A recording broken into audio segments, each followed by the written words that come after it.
All right, what is up, my brothers? Episode number 15 of the Playing to Win series. And I am joined today by my good friend, Curtis Moe. He cooked up this idea the other day saying, why haven't you been interviewed on your own show yet? And offered to do it. So here we are. You've got a list of questions that you're going to chuck at me, and let's just hop straight into it, man. Curtis, take it away. Sounds good. Well, thanks for the opportunity, Rich.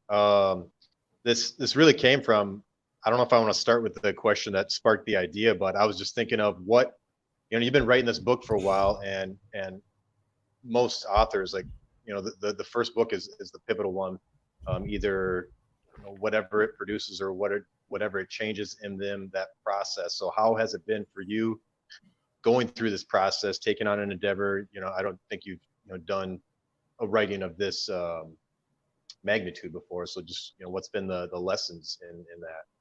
This is the third book that I've done. Actually, I did two before. They're on Amazon. You can find them. But they're just, get out of debt yourself sort of books. Something to throw a monkey wrench into the Dave Ramsey, rule book. But I'm not an author. I'm not a very good author. I'll be honest. This has taken a lot longer than I thought. I was actually doing some of the writing today, and I went looking for a chapter which I thought that I had already written, and I didn't. And it was actually like the catalyst that wanted me to get started on putting all the thoughts down in the book, so I could kind of like distill it all and just put it out for people to have. Yeah. So I started writing a chapter that I thought that I already done, but I've got about 25 chapters, and I'm going to probably stop at 20. I don't know if I'll do like a volume 2 after it, or maybe I'll just, throw them out on my email list. But it's interesting. I don't really like it, if I'm being honest with you. I don't feel like I'm great at it, and I really prefer to do things that I'm great at. I feel like I'm good when I can put thoughts together. So I don't know. We'll see. We'll see how people receive it. But my intention is really just to take all of these conversations, some of the experiences from the coaching, and really just kind of put it together in about 20 different chapters on the biggest lessons that I think guys should really get their head around as they're kind of navigating life, just so they don't screw it up. Because it's a lot easier. It's a lot cheaper and easier to learn from somebody else's mistakes than to make the same mistakes that I and others have made, that I've basically put in the book. Yeah, that's so true. But sometimes, don't you think it's like people can hear the same thing, but it's when it gets that clicking point for them, or even though they may have heard it 30 other times from a handful of different sources. I think sometimes when it comes to a lot of the stuff that guys goof up on, unfortunately, we need to hear it more than 5 or 10 times. It's almost like somebody's got to grab you and pin you up against a wall and, just shake the crap out of you and let you have it and tell you how it's supposed to be. But guys don't really like to hear the uncomfortable truths, man. They really like the comforting lies we've been force-fed our entire lives. It's a fact. Is my audio or is my video okay? Because everything looks frozen to me, but your audio is coming through just fine. You're a little bit grainy, but okay. How does he sound just in the chat, guys? Let me know if you can hear Curtis okay, or if he needs to up his level or down his level. But I can hear you fine. You're just a little bit grainy. That's all. Okay, excellent. That takes me to another one of the questions I was thinking of. What do you think? Right now everyone's focused on, what's the next best investment that's going to pop? What do I need to look out for there? Or, they want to become, because they're hearing about gold now, they want to figure out what's up with gold. What are guys missing right now when they're getting hyper focused on these little shiny objects? Well, it's not for everybody, but I think that your best ROI as far as a shiny object should be you. It kind of goes back to the mental point of origin thing, and you should put your time, efforts, and energy within yourself. I always get this question, like, I got $250, I got $2,000, I got $5,000. What should I invest it in, right? Yeah. And it's like, I never answer that question, because it's always the same answer. It's you should really invest it in yourself. Your best ROI is going to be starting up a business, but it's not for everybody. Not everybody has the gumption to do it. Not everybody, is willing to fall down 9 times and get back up 10th to be the successful guy, to have a story to tell. But I don't particularly like giving out investment advice, because I don't feel like I'm great at it.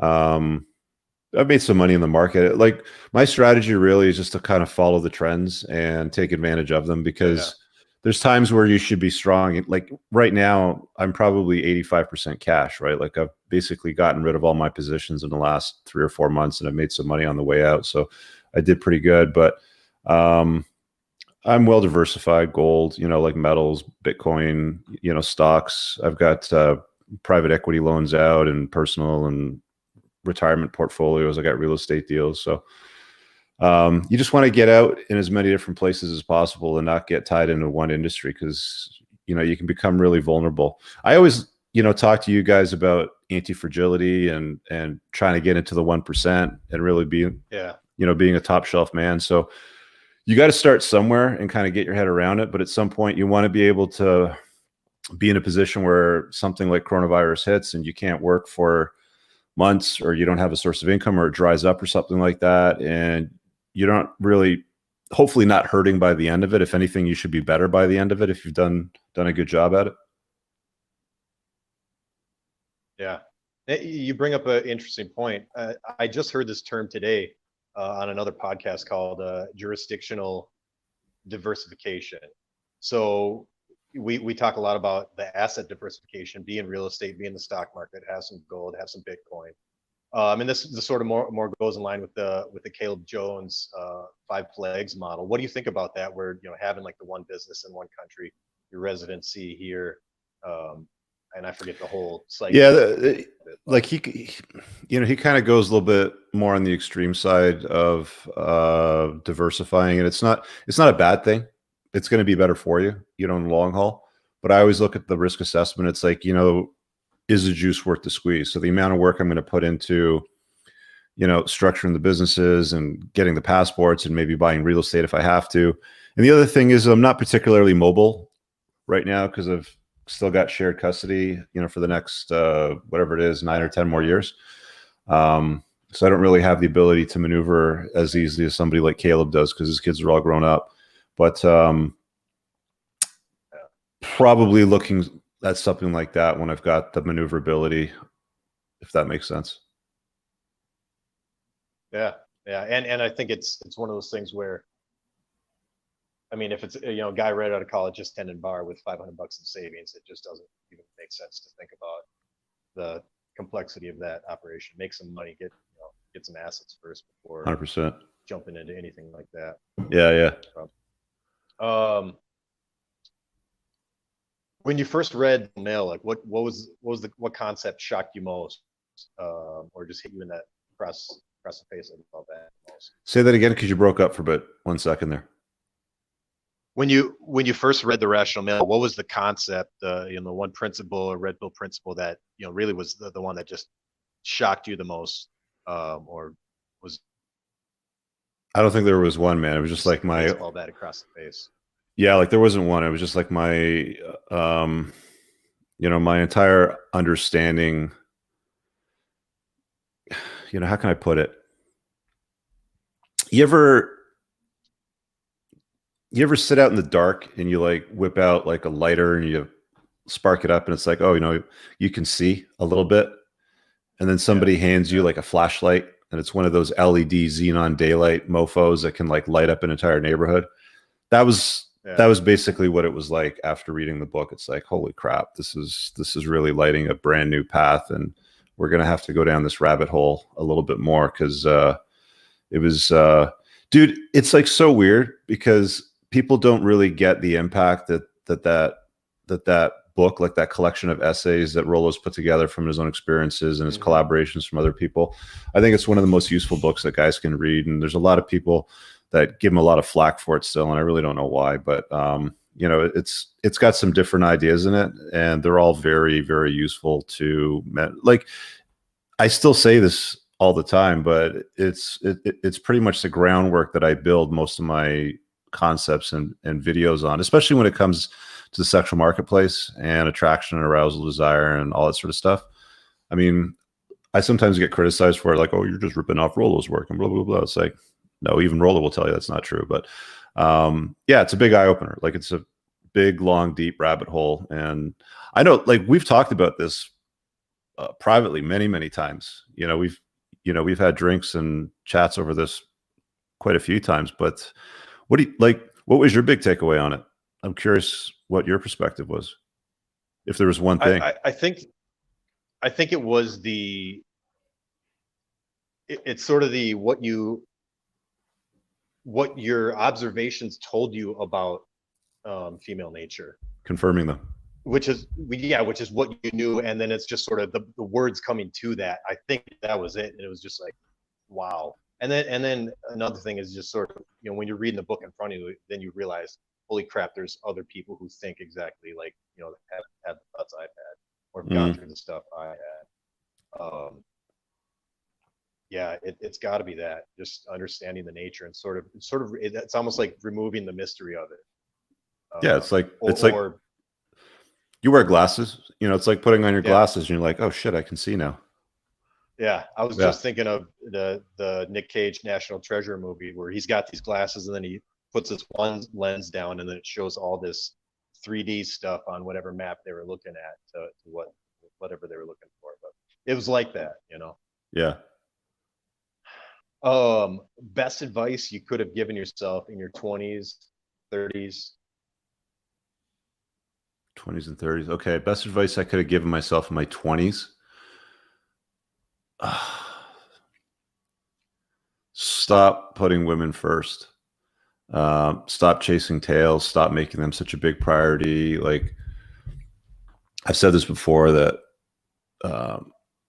guys act like women are the prize, and they'll put them up on a pedestal. But the truth of the matter is highly competent, successful, masculine, alpha men that are in the top 1% are the prize. The reality is, your best ROI in your time invested in your 20s is going to be on yourself. You should never get into an LTR. And it's really hard for guys, because their entire lives, like, leading right up to their 20s, all we saw was movies, media, Hollywood, everything school taught us, everything that, we saw in magazines, and it was all chase tail. You'll get the pretty girl sort of thing, right? You always kind of wanted to have the hot girl off your arm. And you're a dude, like, you're a healthy guy with, strong levels of testosterone. You want to bang, you want to have fun with life, and you make it a priority. But if I could have a conversation with my 20-year-old self, I'd certainly have that conversation. Yeah. And then as far as 30, don't get married. Just never live in a way that allows the state to decide what happens to your money and your access to your kids. So you can call that marriage or whatever you want, but don't live in that way. Do you think so, without red pill knowledge, though? I mean, do you giving yourself, unless it's like Back to the Future and you are appearing before your former self, and you're like, look, dude, don't do this. But in any other situation where you had that advice, it's almost like we just had to go through it and get burned before that advice would actually, make any sense. Yeah, I know, but it's an expensive lesson, right? I mean, we've all lived it. I know a lot of the brothers in the 1%, we all share our own war stories and struggles along the way, and the shit that keeps us up at night. And I bet every one of those guys, I mean, like, I know I would, I can't speak for them, but I know that I would have loved to, what, if I'm being honest, if I could go back to my teens, I think that that's the time when boys becoming men, need to learn the lessons on things like, competency, making bank, becoming strong, learning combat sports skills, problem solving skills. Like, a lot of the stuff that happens in school, the schools here in Canada anyway, they don't really structure the programs and the education system to facilitate success and, great results for boys. I mean, I was not a good student. I was a terrible student. I mean, if I pulled up my report card, probably a C average student. I think I got like an A once in math, just because my parents were shitting on me so much. I'm like, fuck, fine, I'll just go study and get this done so I can get them off my back. But the way they teach school, I was very bored. I didn't feel challenged. And I was at many times just sitting there going, all right, fine. I'll sit here and listen to this, but how am I really going to use this in real life? Many, many times, dude. Right. But yeah. Yeah. Same C student. Let's see. All right, here's one from one of the guys in the group. What's your method for large impacting decisions in business? Do you go with your gut, or do you have a method that you go through?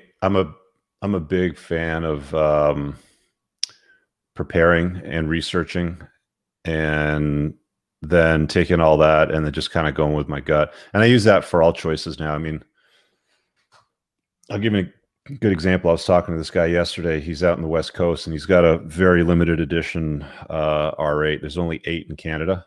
And,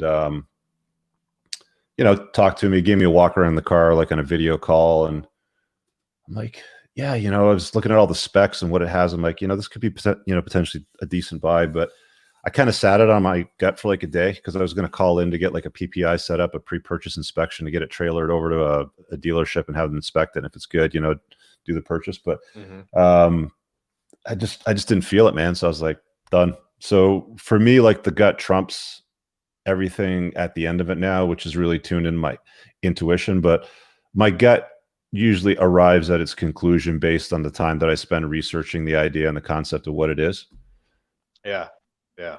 Whenever I go against my gut, I'm pretty much always wrong, or that's what I've noticed anyway. But going into it, have the most informed gut you could possibly have.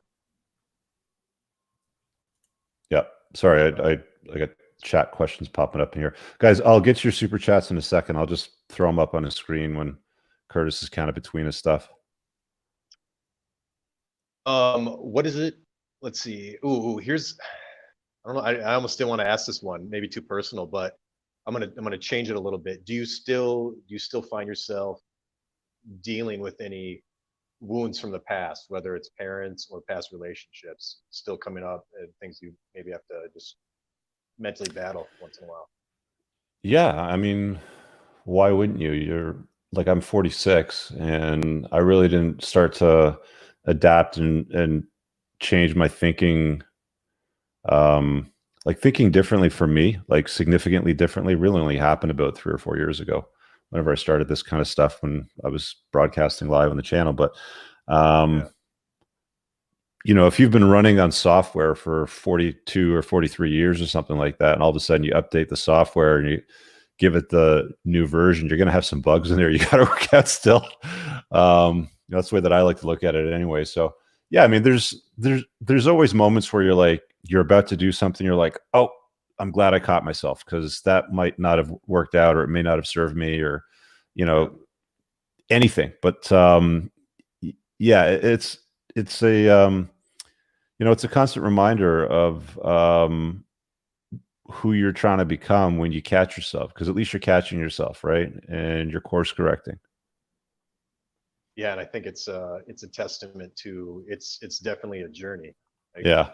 And always, by the way, like, I know you got a list of questions from all the guys in the community, but just ask anything, man. I mean, if it's too personal, then I'll just say, hold on, we'll leave that one for the community only, and I'll answer it on the page. Gotcha. But you see the guy, every once in a while I'll post, when have I reached red pill, or is this red pill? And it's kind of like, man, I like to respond with, once you're 6 feet under, because you can have those moments where, you do slip back, and you just always got to be on your guard, because that can become the starting point to just going back to being a beta. Yeah. Yeah. There's a lot of beliefs that you need to change when you intentionally work on becoming better than what you were yesterday, last week, last year, sort of thing. So yeah, you have to course correct. When they fire a missile and it's got a target it's got to hit, it's going to deal with wind, gravity, rotation of the earth. It's going to deal with all kinds of variables that are going to try to throw it off course. It's got to be able to course correct to hit the target. So as long as you got the target in mind, you should be able to course correct along the way to bring yourself back on the path. That's where a lot of guys go wrong, because you don't even have the self-awareness of what the target is or where they're going, right? When you know what the target is, when you realize, okay, I'm going this way and I need to go this way, then you course correct and you adjust to go over there. A lot of guys just kind of sleepwalk through life. They don't really pay attention to that.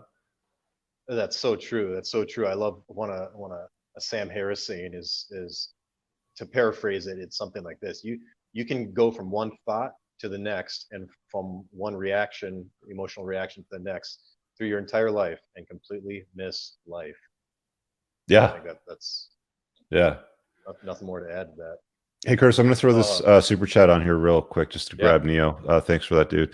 The money that thirsty guys pay women on cam girls, OnlyFans, could be used, that same money, on self-employment, books, coaching, to learn to actually hook up with these types. Yeah, totally, dude. It's good. It's a good point. Like, you see a lot of these guys throwing all kinds of money and attention at women. And it's brutal, man. It's pathetic sometimes. Like, I share some of the posts on Twitter, and it's just like, you know, there's guys buying women's pee for $10,000, or there was this other guy that chimed in and he said that he knows this porn star that pays her accountant with jars of her pee. Like, she doesn't give him money. And this accountant, this beta guy, is doing all of this work in exchange for a jar of pee, if you can believe that. It's sad, man. Like, I can't believe, like, I thought I was pathetic when I was younger. Like, I thought I did some pretty stupid things, but there's guys out there buying jars of pee from women. So I don't feel so bad sometimes. It doesn't end well, man. Things need to change, that's for sure.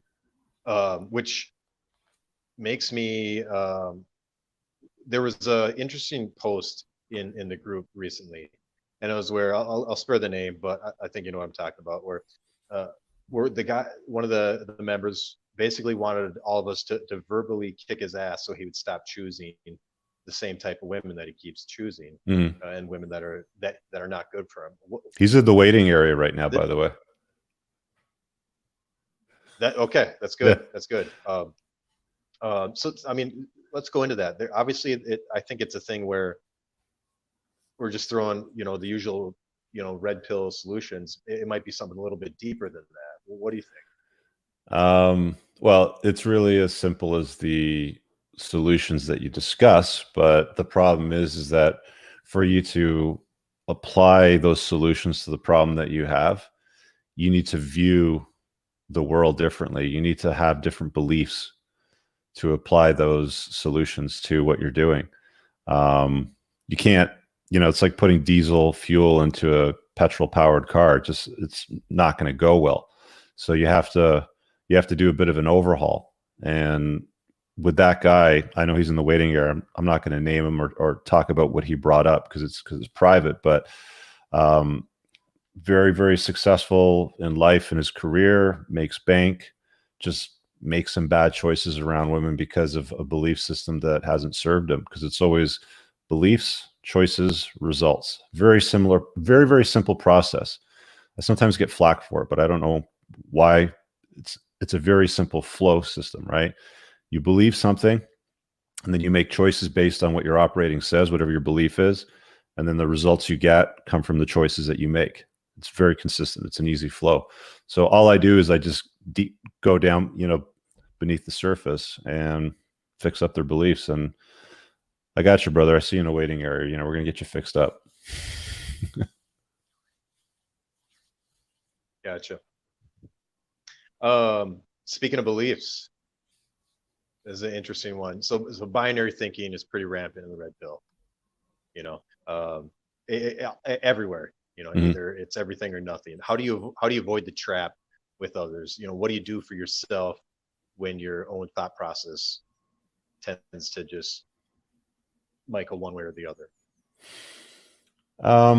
My preference is actually very simple thinking, binary thinking, if you will. So it's one of the reasons why Aaron Cleary's book and Rollo's book really resonated with me when I first read them a few years ago. It's like, it's cut and dry, right? It's obvious and clear, right? You know, you can either make a good choice or a bad choice. You can have a spectrum. I mean, you can have 32 flavors like Baskin Robbins, right? You know, things are a lot simpler when you narrow it down and not complicate your life. So that's the way that I like to try to do it. So maybe I'm guilty of that, but I found that, I mean, at the end of the day, my results speak for themselves, and I'm doing better now today than what I was 5 or 10 or 15 years ago. So I'm constantly working on improving that part of me. And if narrowing down options to 2 or 3 or a more binary system of making choices based on inputs works better, then I'll just stick with it, right? Like, why complicate your life? Yeah, maybe I said it wrong. In terms of when I think of that, I think of man, maybe it's just a bad question. Should skip it. While you're I can't thinking think of about exact rephrasing it, let me just throw this up real quick because got a super chat from Yeah. Sabby BG. Thanks for that, dude. He says, "You said in your 30s no marriage. What about 40s?" Still, it still applies 100%, man. You do not live in a way that allows the state to decide what happens to your kids or your money. If you want to have kids, that's fine, but figure out a way to do it. And there are ways to do it where you're going to reduce or eliminate the risk entirely. It's mostly a reduction of risk, not a full elimination, because you always have a child's mother, who can unilaterally change her mind at any given time. But you want to walk into that risk. I think that you should assess it properly, but definitely not with the tag marriage where I live anyway. It would never happen again in my lifetime. It's just a really dumb way to live here. Here's a good one from our buddy Paul. I like this. Thanks, man. If you were wiped out overnight, all assets except your house and a vehicle, but all assets, all income streams, you're wiped out overnight, what would be your first three actions? So if I was wiped out and I had nothing when I woke up in the morning, No income streams, no assets, just your house and a vehicle. oh, that wouldn't be too bad. Just start all over again, man. As long as I have a connection to the internet and I'm healthy, I'll be just fine. It's very, very easy to recoup. I mean, if you're talking about me waking up in the morning with nothing, no roof over my head, no food, no electricity, no society, I'm just in the middle of a jungle. Somebody just dropped me in the middle of a jungle, it bonked me over the head and put me out and just dropped me in the middle of a jungle. Then I'd have a real problem. Then I'd have some serious work to do there. But waking up in my house with all of my assets gone and just a house and a car, no problem. I'll sell the car and get a connection to the internet and everything will be fine in a short period of time. Yeah, it just start flipping things like Jeff Duhan, scale it up. Yeah, man. That guy's a hustler. I like that. He is. Along the business lines, there's another question. Guy having trouble finding a niche in digital marketing, and I think the question was really along the lines of how do you merge, an interest in a hobby with a, you need that paying market. So how do you merge those two? And maybe he's asking, how do I know that this interest will have a paying market for me? I'm not sure I understand the question. Can you maybe phrase it again for me? He was having trouble finding a niche for digital marketing consulting business. Mm-hmm. And the niche he was looking at was something that was an interest of him, but his question was around merging that interest with an actual paying market. That sounds like a very complicated way to say, how do I make more money and get more customers? Maybe, yeah. That's my answer. That's not what he's looking for, but you're complicating the way you're asking the question, so I'm not really sure how to answer that, if I'm being honest. Hey, we're great at complicating things and making excuses. Let me grab the super chat here while you look for the next one. Dan says, what advice do you give about determining the content of a book that's being written? Will it be marketable or will it be picked up by a publisher? I am not an author, so I'm not going to give you the best advice here, but my intuition, my instinct based on my very, very, very, very limited experience. I do know a couple of authors, obviously. If you're going to write a book, have an audience already. There's a lot of guys that I've talked to that are writing books, or they have finished writing a book and they have nobody to give it to. They have nobody to sell it to. I've got a huge audience on YouTube and social media. I have a private community of men. All of you guys, by the way, in my community are going to get a copy of the book for free. You're going to get a PDF. They're just going to upload to the files tab. But you have to have an audience to sell it to them, right? You have to have an email list to market it to. Otherwise, you're going to upload it to Amazon and you're going to get crickets. And I know because I've uploaded 2 books to Amazon around 2012 and 13. One was a do-it-yourself guide to get out of debt. Another one was more of like a pamphlet, which was more of an introductory to debt consolidation loans. And people don't really look for that on Amazon. And for you to get ranked, for your book, you have to have a strong launch. You have to get in your top 5 categories and sit there for a bit so that you can get some, decent ratings and kind of pump it from there. But yeah, books, like, there's only a few people I know that make decent money off publishing books. And when I say decent, like, I'm talking $10,000 to $20,000 a month, right? I know of a couple people that make $40,000 to $50,000 a month on Amazon publishing books. And I don't know if they still do it, but I listened to a podcast at one time. I think we chatted about it even once, but there's a guy that James Altucher had on that basically puts out a book a month.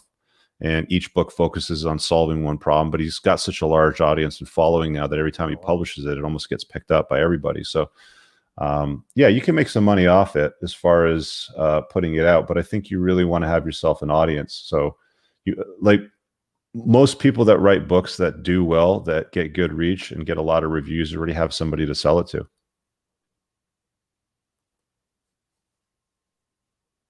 All right, good question. How's your day mapped out? When you wake up every morning, do you already have it written down? Any tools that you use, like Wunderlist or I use stuff like this for my video ideas. Like, I have a system that I got from this guy, Patty something or other. I can't remember his name, but he basically dissected the way that guys like Casey Neistat put out content and how they draw the storyline around it. So I've got video ideas, like written down here in my little sheet for the storyline. I've got a stack of envelopes to open. I usually open my mail like once every 2 weeks that comes in. So there's bills to pay and taxes to deal with and stuff like that. And that's really it. Everything else is on my desk calendar. Like, I still use a good old fashioned paper desk calendar, right? I mean, you can't see it, but it's, one of those big ones you get from the dollar store. And that's what I use for that. Gotcha. But that's how I pretty much map out my week, right? All right, this one's from Shelby. Acceptable nest egg in regards to playing to win. I don't know if he's looking for a percentage or an actual number. And along that same line, he's asking if your risk tolerance has changed. Your risk tolerance financially has changed over life. What was it like in the different stages?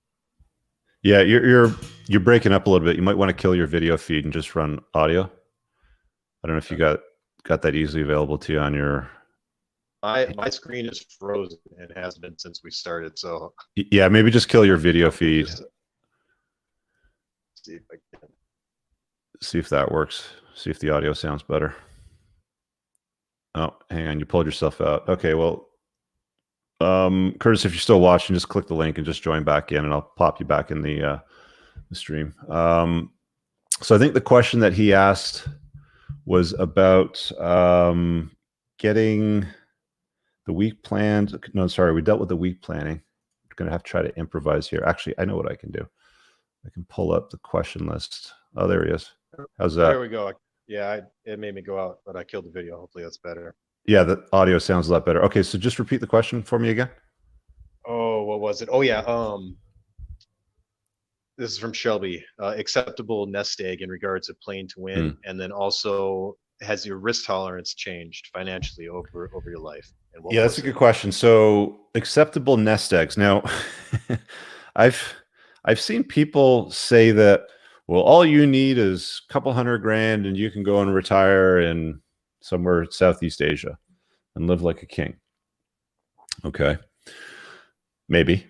I don't know that you'd be living like a king. You might be able to retire and take care of all your basic needs. But I don't think there's any acceptable minimum. I mean, it really depends on where you live. I mean, if you live in North America, if I were to give you an acceptable minimum, I'd say $5 to $10 million. I mean, minimum 5. A couple $1 million really isn't that much in North America, especially if you're 25 and you're going to retire, or you're going to, work for the next 40, 50 years of your life.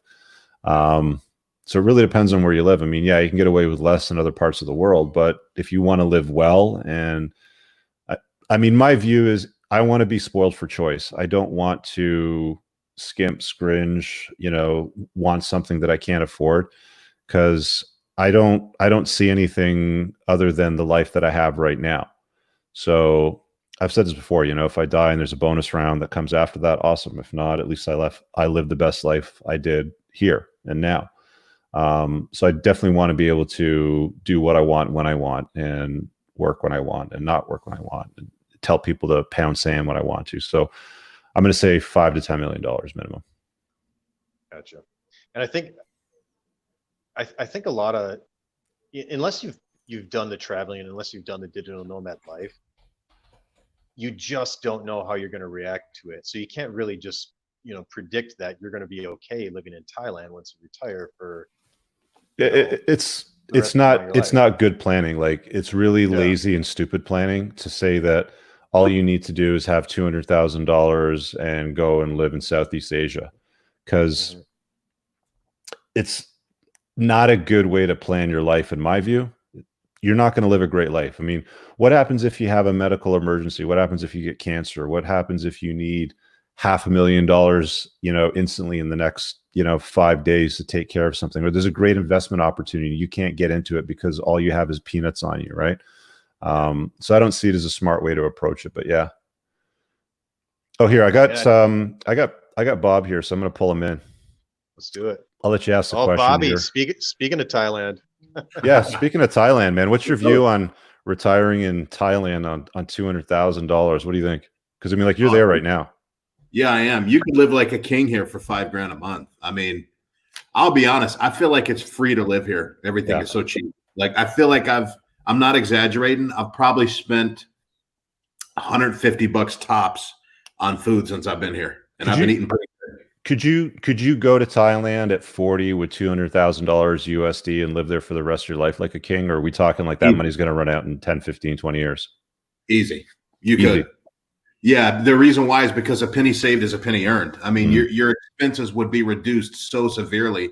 Like I said, it feels like you're living for free. So you could take all that cash and free up paying the big bloated expenses here in the West and just invest it and turn that $200,000 into millions. All right. Just because how cheap your cost of living would be. All right. Well, I'm not right about everything. I mean, Bob's got a good point there. Yeah. Oh, yeah. All right, dude. So what's the question? Throw it at me. Yeah. Yeah. And then I got my walking gear on, getting ready to head out for my morning walk. But did you always, Rich, like from childhood, did you always know you'd be like a millionaire one day, or have you like unexpectedly exceeded your?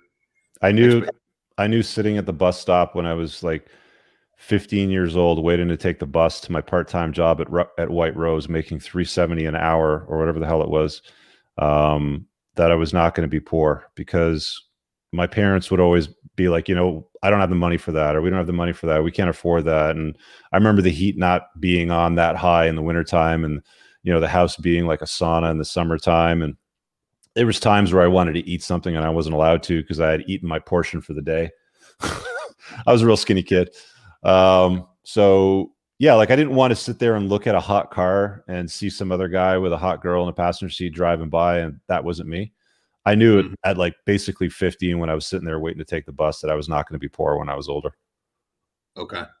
Yeah, we're very similar in that regard. I grew up on welfare in Detroit, and I used to always say, man, my poverty drove me into wealth, dude. Like, it's crazy living on both sides of like growing up on socialist welfare and then being a capitalist when you're an adult. It's kind of a crazy ride. Yeah. Yeah. And you're up next too, by the way, when you get back. We're going to throw you on Playing to Win. Absolutely, man. Cool, guys. Well, I'm going to head out for my morning. See you, brother. All right, see you, dude. Have a good walk. All right. Go ahead, bro. Next question. Let's see. Chuck C. PUA techniques to date Vietnamese strippers in your 20s. He's kidding with that one. I know he's joking. I can see him laughing in the waiting area. He can't even hold the camera straight. Let's see here. Oh, here's a good one from Ben Gritman. What does it mean to be relentless? And follow-up question is, what's the hardest business decision and personal decision you had to make? Okay, what does it mean to be relentless? Yep. I would normally say not giving up, but there's a time when you have to give up. Like, there's a time and place to know that this is never going to go anywhere. Yeah. It's like beating a dead horse. Let's just stop doing this and do something else, right? Like you have to understand that, the definition of insanity is doing the same thing over and over again, expecting a different result. When you get to that point, that's when you have to quit. Aside from that, if you haven't gotten to that point, keep going, man. A winner is just a loser that, got back up one more time sort of thing. There's a great book. I think it's Tim S. Grover is the author. And I believe the title is Relentless, if I'm not mistaken. That's a great book if you haven't read it. Or hang on a sec. Let me dig it up while you look for the next question. But I'll tell you what the title of the book is. It is a must read. Yeah, it's actually Relentless by Tim S. Grover. What's his background? Actually, I think the intro was written by Kobe Bryant because he was a performance coach for basketball teams. So he basically talks about all the stuff that athletes would have to do to achieve the level of success that they got to. Gotcha. Okay. Here's one. You don't suffer fools, but do you ever have a day where you throw up your hands in frustration? And when you have those days, what's your coping? What's your coping tips? I think that when you start to understand that you can only control one part of the universe, and that's you. You can't control anybody else.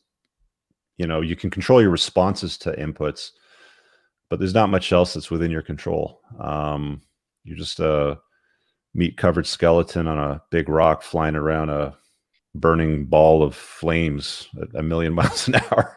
Yep. I can't remember what those lyrics were, but you get the point. But you just basically throw your hands up in the air. You have your hissy fit over it. Hopefully it lasts less than a second. And then you kind of get back to work and you get down to it, right? You just don't sulk over it and, complain or whine or go on social media and post people and look for a pity party. You just get on with it, man. Yep. What any business opportunities you see coming out of the current state of affairs? Yeah. There's a couple of people that were asking about, post-COVID and all that sort of stuff. Society, dating, business opportunities. Well, I think some of the largest fortunes in history were made out of chaos. I don't think that's disputable. So there's a lot of opportunities out there. You're going to see, I believe anyway, I put out an email to people that were on the list that got the red flag chapter. So I'm trying to remember what I wrote in that because it was over a month ago. But I think you're going to see a lot more people working from home. You're going to see a lot of companies not hire people back because they're going to realize that they don't really need them, or they can produce sufficient levels of return for shareholders on whatever level of staffing they can. They're probably going to encourage people to work from home. You're going to see a decline in commercial real estate values for sure. I think commercial real estate is going to take a big hit. They're saying residential real estate is going to take about a 15 to 25% hit, depending on where you're at. But commercial real estate will probably go quite a bit lower than that. More at-home delivery services. Maybe there'll be a new Amazon that comes out of this. I doubt that they're going to be able to, find somebody that can compete with something that big. Like it's essentially a monopoly. I was looking at a list of businesses, Curtis, that somebody posted on the 1% community the other day. I think the guy said, what do you think of Trump's new board of advisors? And he listed all the CEOs of all these American companies. And I responded, I go, looks like a pretty good list of stocks to keep an eye on.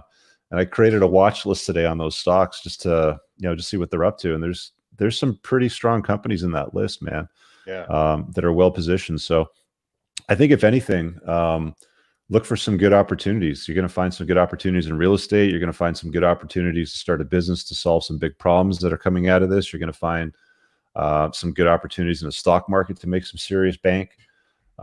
Just look for the opportunities. I'm a big opportunity buyer, man. Like I love a good deal. I mean, everybody should learn to love a good deal anyway. But yeah, I mean, you look for those opportunities to make some bank, you make sure that you come out ahead. And that's really it for me.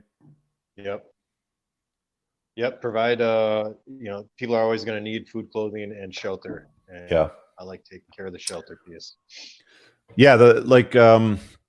Somebody said the other day, I think it was Amir on his Facebook, but he said something about, like basic comfort dopamine hit things like coffee, sugars, like desserts, pies. You're always going to need a roof over your head. So multifamily residential is always good. Stuff like that. Utilities, people are always going to want their electricity on, obviously. Here's so when I first started learning about real estate, this is a quote that one of the gurus I used to listen to would always say. He said the biggest thing keeping most people from a great life is a good life. Yeah. What does that mean to you? It's funny you mentioned that because I have an unlisted video on my Total Debt Freedom channel with over 100,000 views. Why people stay in debt, and it's because they think everything is just fine. And then I told the story about scars as I was growing up, and I thought that everything was just fine until I realized that I needed to accept that there was a problem and I need to, hit it face on, sort of thing.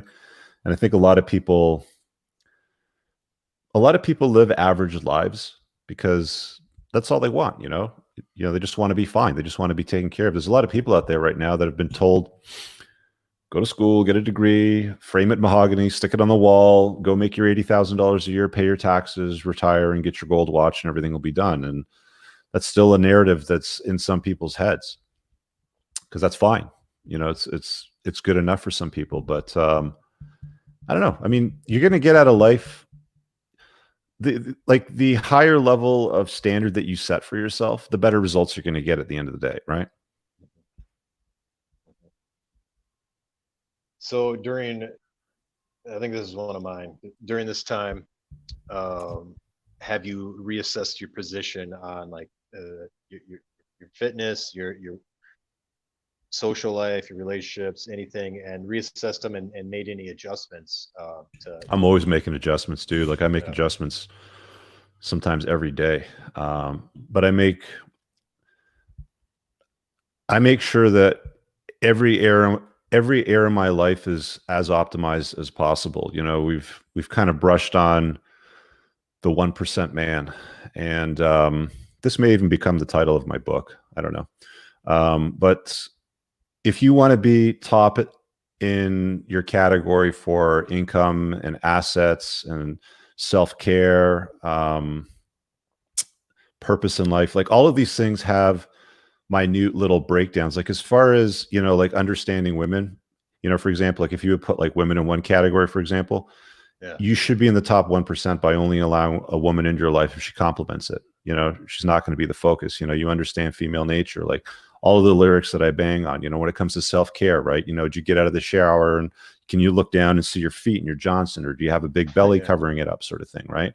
Like where are you at with self-care? Do you wake up with strong wood in the morning, right? Do you have any health issues that are lifestyle choice related, for example? So all of these things are within your control. So when you're relentless about becoming better and taking care of all those things, you'll do what it takes. Now, not everybody has the luxury of that because they get themselves in the cycle of just being fine and relying on the government to take care of them, relying on their employer to take care of them with healthcare and benefits and retirement and top-ups. But I mean, you're going to have a pretty basic or an average life if that's how you want to live it, which is fine. I mean, that's your choice. But if you want to take greater control of it and get better results out of all those things, you got to take the reins in and control all that shit yourself, right? And you have to make adjustments along the way. Like I'm in pretty good shape for a 46-year-old, man. Like I fucking work hard at self-care. Yeah.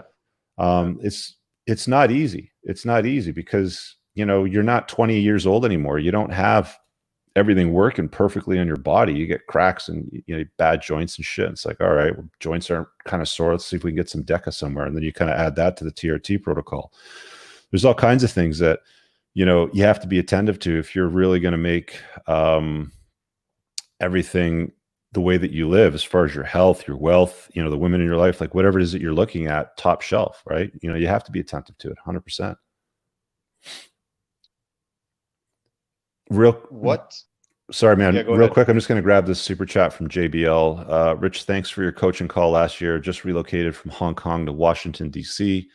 When is the release of the book? I wish I could remember who you were, dude. I talked to so many guys. I don't have a release date.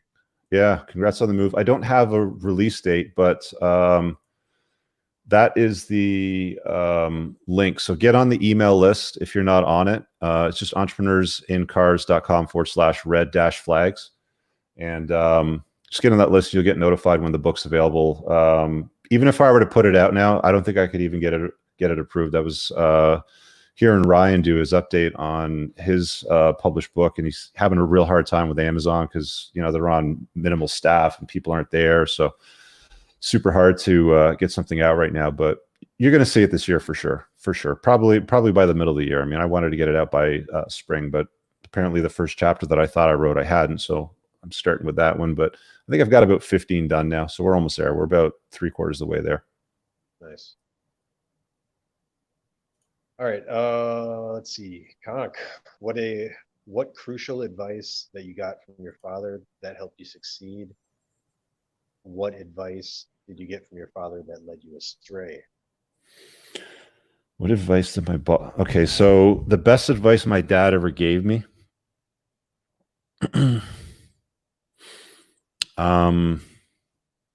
This too shall pass. That's good.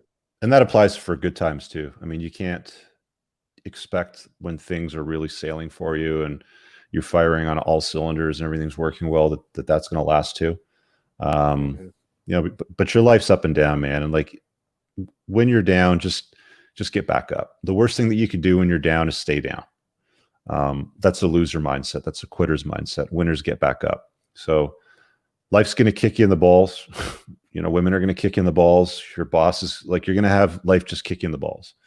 I've had it happen with women many times. I had to sue my best friend after I knew him for 15 years because he pulled some horse shit on me. I've had life kick me in the balls a lot of times. So it's just a part of that. You just have to get back up. Yep. Hey, so since the reach has expanded on the channel and you've had higher caliber guests and whatnot, and just the people you're in contact with, that quality has increased. Sort of since that pivot point, maybe since the channel started taking off, what has been, who would you attribute some of the best advice you got from them? What was that advice? Oh, sorry. You had a follow-up question to the worst piece of advice I got from my dad too, right? Oh yeah. The one that what advice led you astray, or didn't work out? Well, my dad never stopped me from getting married. You would have thought that he would have paid a little more attention or voiced a louder opinion, but I don't know. Maybe that's just me. Maybe it's just because I say what I feel now. But yeah, I don't hold it against him. But whatever. What was that second question you had after that? That is a great question. I'm looking at it. Oh yeah. Oh, here it was. So which one? Since your channel's expanded and your reach has expanded, and that's gotten you in contact with higher caliber people, since sort of that pivot point, what has been some of the best advice you got? From people that I've talked to, I'll tell you who I really enjoy talking to on one-on-ones. Let me think here. Like conversations that stand out for me are like the one that I had the other week with my friend Brad Pedersen. You'd never find him. He's not even visible on social media. He doesn't care.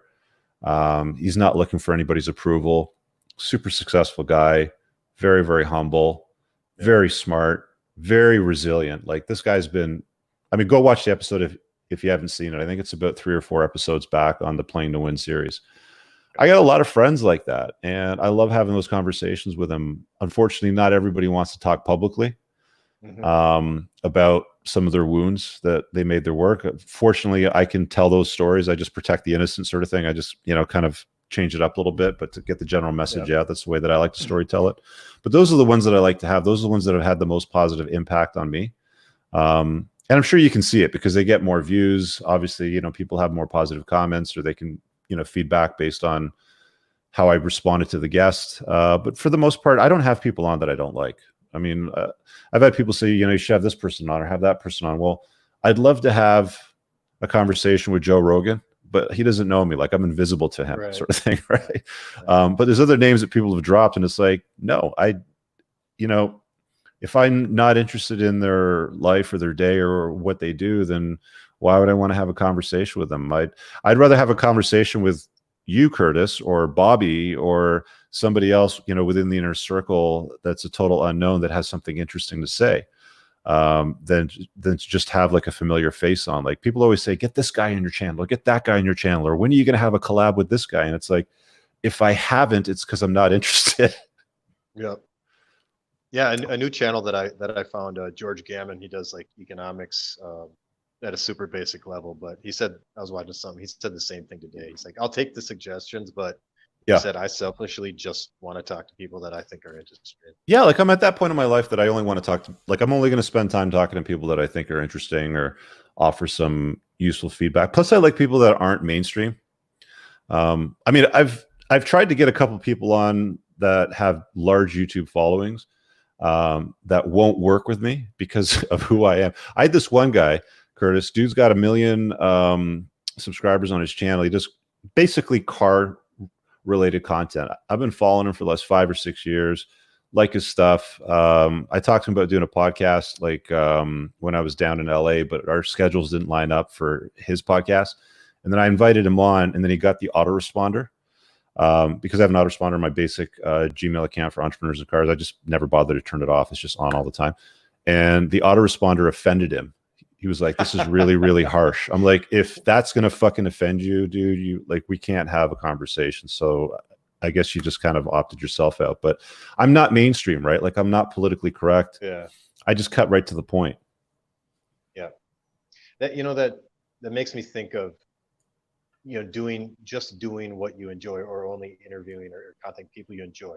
It was the same way with doing the YouTube channels for me, man. Because remember at 21Con, I was fired up and I was like, dude, I got a message, I got something to say. But shortly after that, I sort of took it on as like an obligation, and I put some stuff out there. But until I just removed that, it was like, let's just have some fun. That's when I started doing like daily, 3 a day and weekly stuff. Yeah. And I don't know if it just felt like an obligation, and that's why I didn't do it. But the motivation was definitely there. You know what I'm saying? Yeah. All right. Oh, just quick super chat here from Jerry. Thanks for that, brother. You're always so generous. Thank you.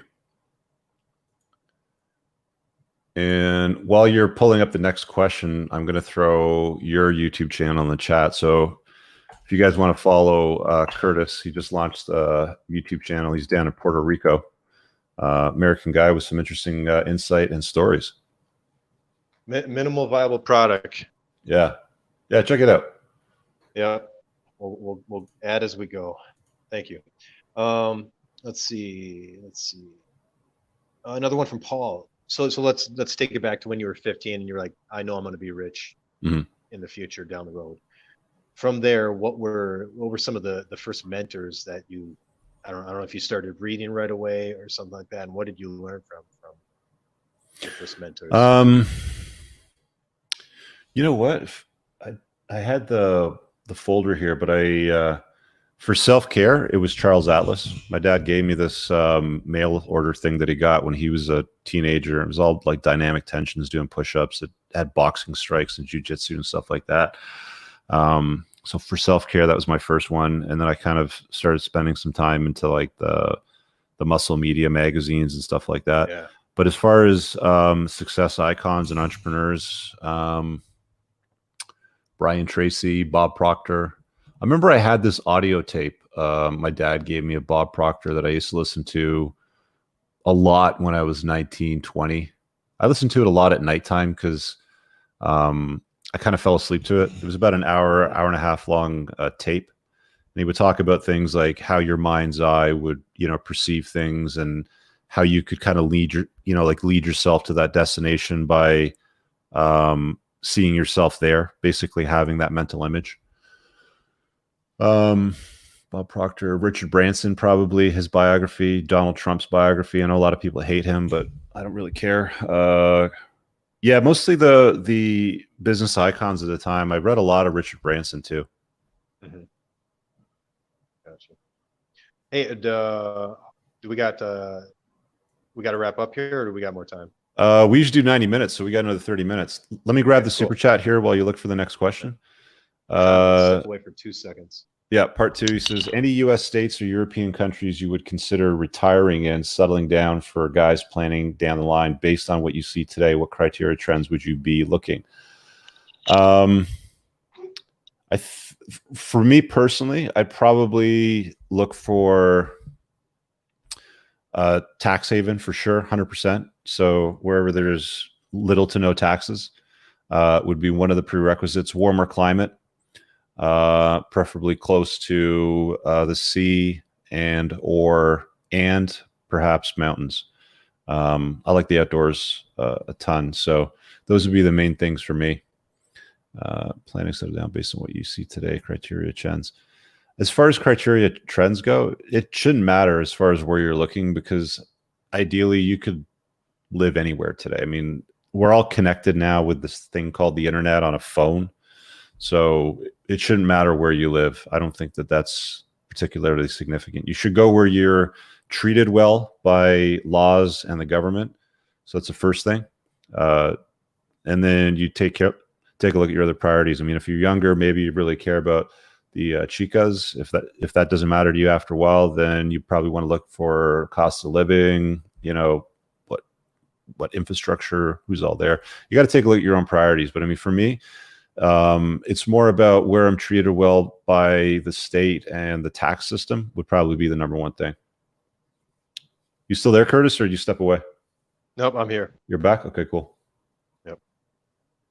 Yeah, and just to piggyback on that, there obviously are a few that you wouldn't even consider. I think Venezuela, anything where they're in total default and hyperinflation.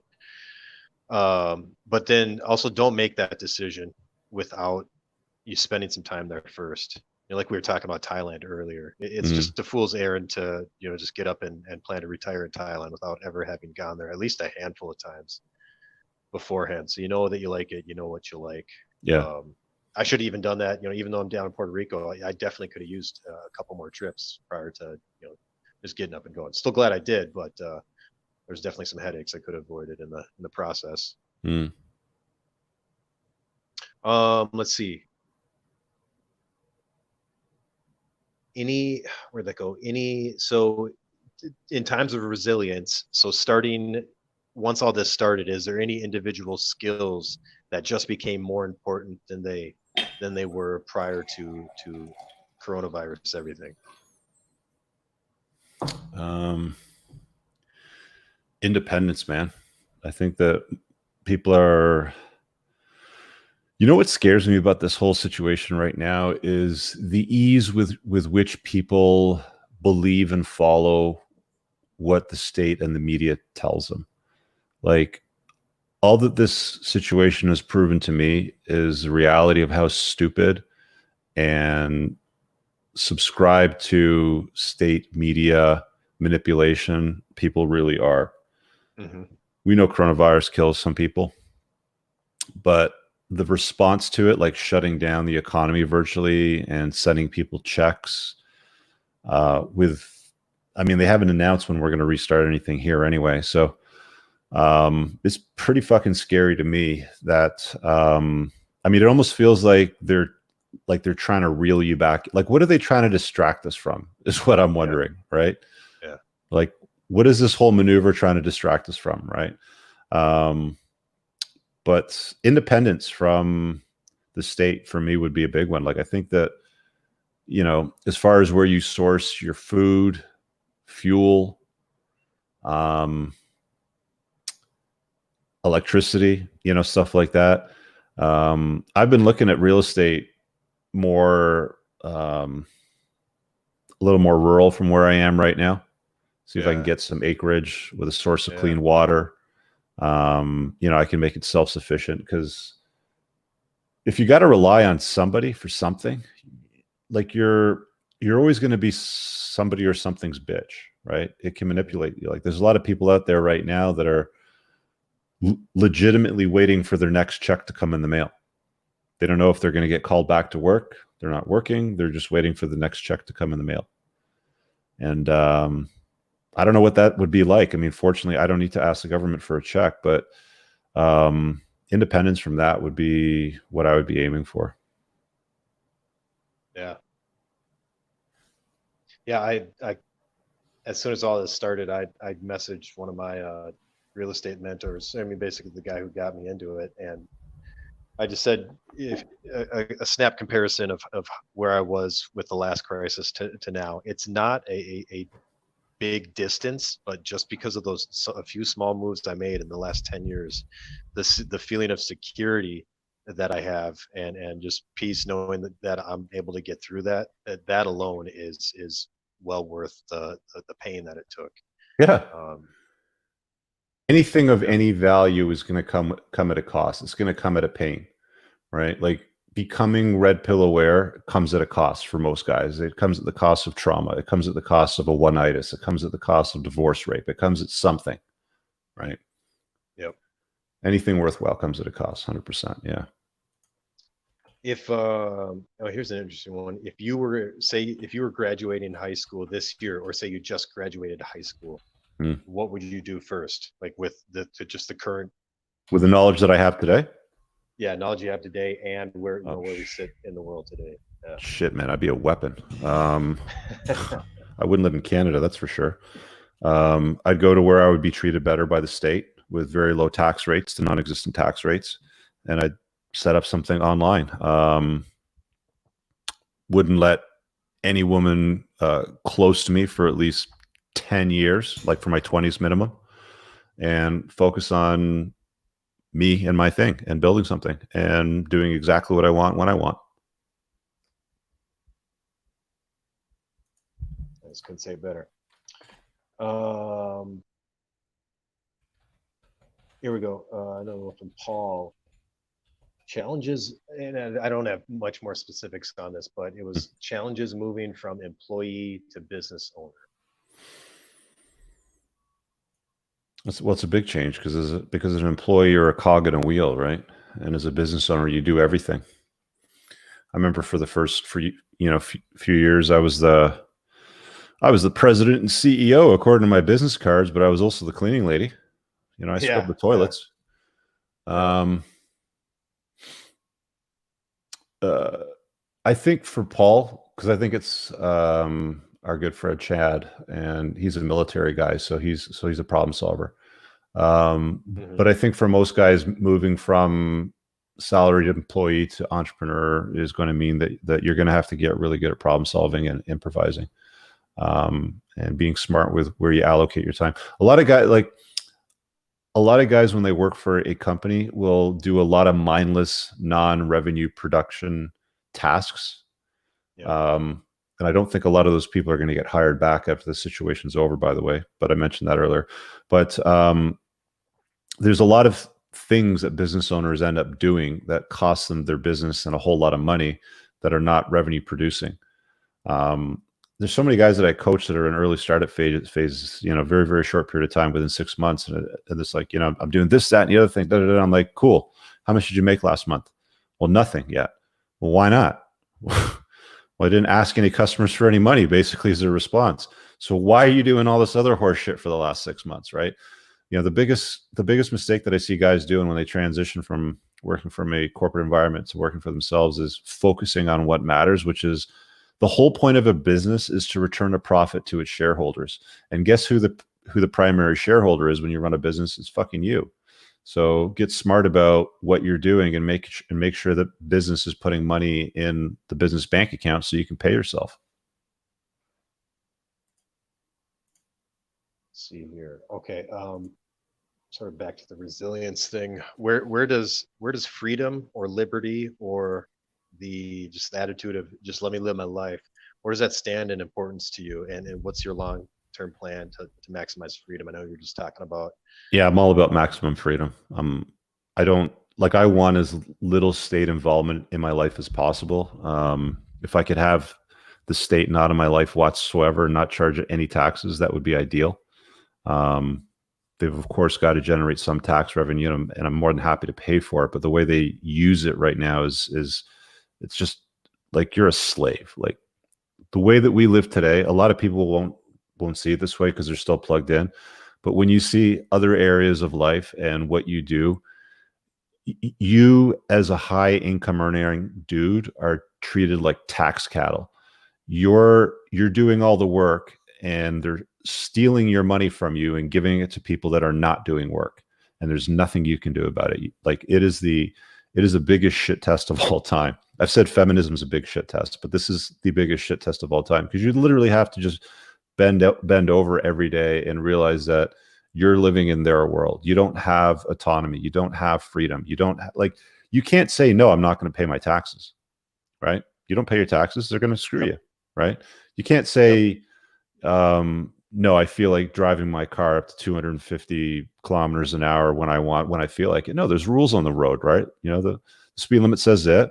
If you want to break the rule, then there's a consequence to pay, right?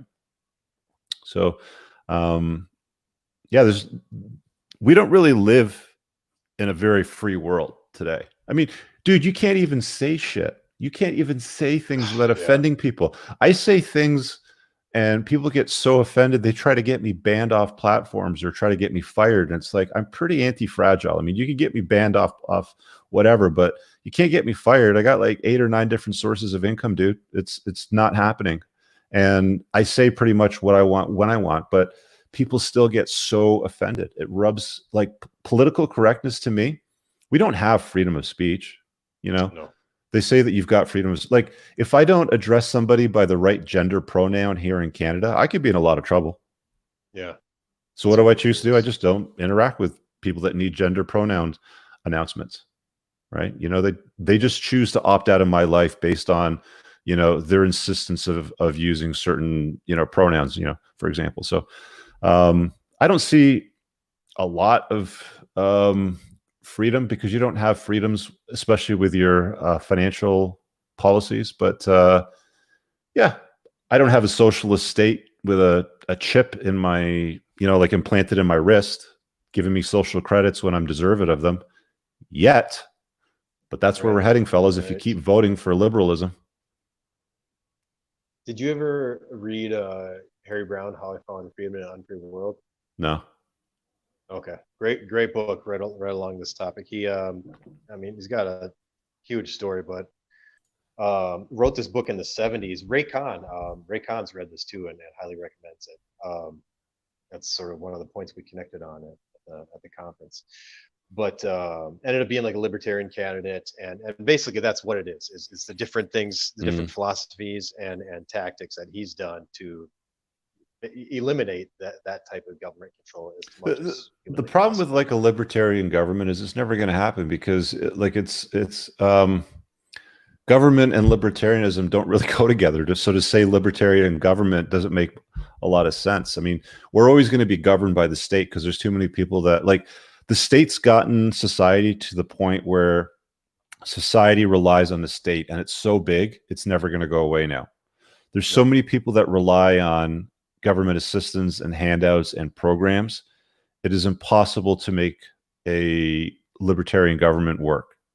It's just never going to happen. So, yeah, that's just my take on it. Anyway. It's the old debate of, you know, how things should be, but how things actually are. We should be on a gold standard because it's a sound financial principle, but we just aren't, and we have to act. Because we aren't, you know. Yeah, like we should be using Bitcoin now, but we're not. Right. Let's see. What is Rollo like in real life? Well, you've met him. He's pretty much the same. Yeah. He's not much different. I mean, to be honest with you, he's as real as it gets, man. Like who you see is who he is in person. It's for anyone who watches his videos. I mean, he right away, as soon as he gets on, he's starting to look at things from the Rollo angle, you know, how he goes deep. And you're exactly right. That's, you know, the brief times that I did visit with him, it was Rollo. Always, I don't know, just scene of how how anything interpersonal works between people. Hmm. Interesting. Yeah, he's a smart dude. He's very attentive. He sucks with making choices with men and in business. He's great with understanding women, and he'll acknowledge that. So I'm not saying anything that hasn't been said before. Yeah. What do you fear most? Not much really. What do I fear? Falling. I would never skydive or bungee jump. I think that's retarded. What do I fear? Not much, to be honest with you, man. Get it? Like losing my health would probably be like the main thing, right? Like not be Sure. like by the time you get to your mid 40s, like you've seen a couple of friends die. They've had a heart attack. You know quite a few people that have died, family members, relatives, friends, and stuff like that. So for most people, like health is it's not the greatest priority, and you can tell because something like 43% of North America is clinically obese. And that's not a healthy way to live. I don't care how much fat acceptance Tess Holliday pasting her fat ass on the front cover of Cosmopolitan you're going to do, but the truth of reality is it's not healthy, and a lot of that's within your control. 100%. Here's one. Did you have any type of like mental debate before doing your first like red pill themed video, or were you just like, I'm talking about this now, and you just started talking about it? You know what the first one was, and I don't even think I was red pilled then, but somebody said, do a video on the kind of women that you should avoid dating. And I was just like at the point where I was and that video did really well, man. I remember it got like 100,000 views in the first month, and I was normally getting like 1,000 views if I was lucky at the time. And I was just like, yeah, you know what? I'm getting tired of these women driving me crazy, and I got something to say about that. So, I picked the top 3 characteristics that I thought were worth mentioning, and women lost their shit over it, and dudes loved it. Did I have any planning towards that? Not even, because I hadn't even read Rollo's book by that time. Yeah, I think it was more of like, did you know that you were starting to cross a line? I guess. Oh yeah, societal line. I knew that I was starting to cross a line when people would comment on the videos that hadn't previously commented, and they were all ad hom attacks. They really got worked up about something that I was saying. It's like, all right, the bomber only gets flack when it's over the target. So I'm clearly doing something right here. Like I'm on target here 100%. Yeah. So all that was just assurance that I was going in the right direction. But it's not the greatest long-term strategy, because on YouTube, it's more of a PG friendly. I'm not even going to say PG-13. Like it's even more of like a G sort of rated platform. I mean, I try to swear as little as possible when I make videos, and I try not to specifically talk about things in depth when it comes to the dynamics between men and women. I leave the more detailed commentary on that for our private community videos. You've seen those. But yeah. All right. I think we got one left. I did right. not think we would go through the list so well. But throw it at me. We'll see if there's any in the chat before we go. But yeah. If you could change one thing about your past, what would it be? If I could change one thing about my past.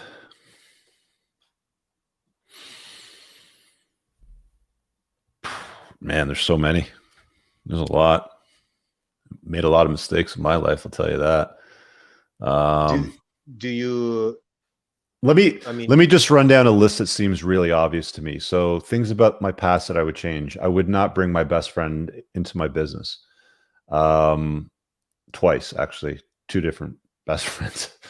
I would pay attention to my intuition a lot more when it came to women and business.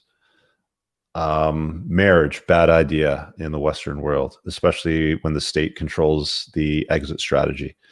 Dating single moms, big no, never do that again. Nothing on a long-term basis. You know, you want to spin them as plates, go for it. But yeah, those would be the main ones that stand out for me. I mean, there's at least 3 or 4 there. Do you think you could have gotten the lesson without the mistake? Yes and no. You don't. I don't think that when somebody tells you something, it's the same as you experiencing it. Sure. It's great to learn from other people's mistakes. Unfortunately, there's some mistakes that you have to make yourself. And I think for the most part, guys need to make some really stupid mistakes when it comes to life and choices as a man. Hopefully it doesn't completely derail you or send you off in the wrong direction that you can't recover from. But yeah, like we've always made mistakes, man. Like, you know, sapiens have been on the planet for 26 million years. It's, you know, it's as a result of us being very malleable and adaptable. It's, you know, it's a really interesting thing when you understand our Batman origin story as a species, I think. I got a super chat here. Let me just hit on this real quick before you go to the next thought. What video got you on track to 100 to 200,000 subs? I think if I go to, well, here, I'll throw it up on the screen. It shouldn't be too hard for me to pop this up real quick. Videos and popular uploads. There we go. And share screen. So this one here got 1.6 million views. That one was totally the biggest one that blew up. But all of it's around women for some reason. These ones, you know, 5 secrets women don't want to tell you, how to shit test them, the truth about divorce. This is the one that kind of got picked up in the algorithms. It was this one, and then my own personal story about dating a single mom. That really pushed it up to that area. But YouTube's a tough place to get recognized today because they're not particularly friendly to these sorts of conversations. They're pretty hostile, in fact. So I wish I could say more than that, but you just have to keep doing your thing, and you have to be relentless. I mean, you have to understand that you're publishing your content on a platform that's great for getting discovered when it works properly. Yeah. Let me hit this super here. He says, do you think motorcycles are worth the risk? I did a video in the last 2 months, maybe the last month or so, on why I said every man should own a motorcycle. So yes, I think they're worth the risk, but watch that video. It's got a picture of me on my bike as a thumbnail. So check that one out. Okay, let's something interesting around that. So I'm of the same ilk. I agree that every man should have a bike, but for me, I am very grateful that I didn't get one until like my late 20s. Yeah. And was more into cruisers at that point versus I knew if I got one early, I would have got a rocket, and who knows, you know, what I would have done on that. So I was 19 when I got my motorcycle license, and my first motorcycle was a Suzuki Katana 600, which was, I guess, categorized at that time as a crotch rocket. I remember the first time I opened the throttle, I was like, holy shit. Yeah. And that wasn't even that fast. I mean, I was on some way faster bikes than that. But you just, like, when you're 19, you've got the hand-eye coordination of a ninja.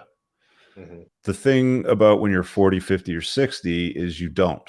And when you're young, that's when you're going to ride sport bikes anyway, because your body can tolerate being contorted in a tight, you know, condition for long periods of time at high speeds with wind blasting over your body. I would not change anything about my past riding motorcycles. I loved it. It was one of the best times in my life, was hanging out with my friends at the coffee shop on a Friday or Saturday night at 11 o'clock, and you get a sandwich and you go racing till like 3 or 4 o'clock in the morning with, you know, 30 or 40 other hooligans outrunning cops. You're doing all kinds of crazy stuff. It was amazing. Nice. Any more super chats?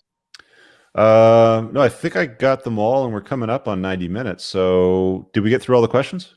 We got through all the questions, yeah, and a couple bonus. All right. So, yeah, we got the one, that one. Yeah, I got them all. So let's do a quick wind down. Let me do a quick shout out to men's community stuff. So Curtis is in the 1%. There's a lot of questions that came from that post where he came up with the idea of interviewing me for the Playing to Win series. So, you know what? Instead of me pitching it, what would you say your biggest benefit to the 1% is, Curtis?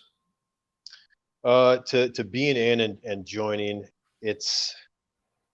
I'd say at this stage, it's still, at the beginning, it's the bouncing of ideas and posting stuff and getting feedback on stuff. But now, and I even told this to you privately, now it's what keeps me in now is all the other guys and sort of guys where I just feel committed to them. And this, this is great for Coop, because I won't leave because of all the other guys that are in there. And that's the only way I can explain it, because I've met so many great men, and I don't know if guys know this, but I don't know who else out there has gone and met other guys in the group, but I've met at least 5 or 6 guys on my travels intentionally wherever I go, trying to reach out. And some of them have failed. There's guys who aren't in the group anymore, just people who end up being weird.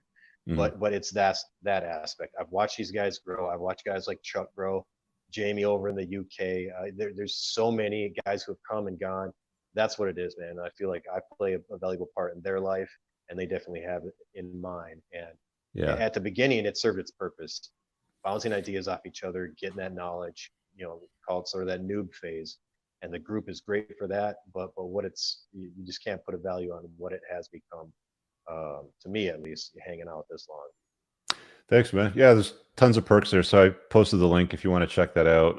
There's a video explains how exactly it works. And just real quick shout out to Grondike Soap. Scott's the channel sponsor. Linked in the top comment, or the top pinned comment. There's a bunch of links there, and you can grab some tactical soap, pheromone infused. Got some beard oil there. Check out with my coupon code, you get 10% off. So that is that. So I'm going to do another Playing to Win in 2 weeks. And where did my phone go? There it is. Let me just check to make sure I got the confirmation from my guest, because you're going to like this one. This one will be fun. Actually, you know what? I'm going to leave it as a surprise. Yeah, it's confirmed. Sounds good. So on the 30th will be the next Playing to Win. Make sure you're subscribed. People have told me they've been unsubscribed from the channel. So make sure that's on. You get notified of when we go live, because it's always better to watch live. You can contribute and ask questions. So the next one you're not going to want to miss in 2 weeks. It goes way back to the very origin of the channel and what kind of like transitioned me through the red pill to where I am today. It'll be a really cool chat. Curtis, man, thanks for putting this together and collecting the questions. Yeah, man, it was fun. Definitely. And that was a good time to chat. Yeah, don't go anywhere. I'm going to end the broadcast, and we'll see you guys in the next one. Peace out.